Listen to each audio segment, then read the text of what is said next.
Is your non-Windows app crashing because of the Intel Storage Service API DLL? I'm Sophie Chen, a senior Windows developer. Let's use these professional steps to fix the runtime error. Access the official Intel Storage Service API diagnostic resource now for a faster system configuration. This DLL file is the Intel Rapid Storage Technology API library. It allows applications to interface with Intel's high-performance storage drivers to manage RAID arrays and SSD caching features on Windows. Knowing the file's purpose is helpful, but now we need to physically restore it. This error usually indicates that the Intel storage driver directory is damaged or incompletely installed. I recommend you download and reinstall the official version of Intel Storage Driver to replace specific required files such as the Intel Storage Service API.dll.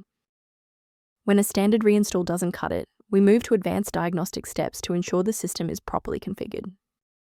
A simple restart can resolve file-in-use errors that mimic a missing the Intel Storage Service API message. It's a low-effort step that ensures your operating system starts with a clean execution stack. Don't forget to bookmark the video or give it a like before you restart. It's the fastest way to jump right back into this tutorial after the reboot. Before you finalize your changes, I need to emphasize the importance of using trusted sources.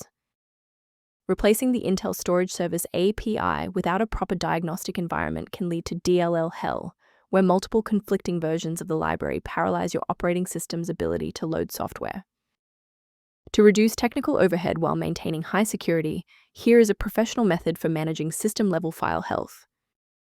Review options for improving responsiveness and system safety by consulting the repair resource linked below for the Intel Storage Service API.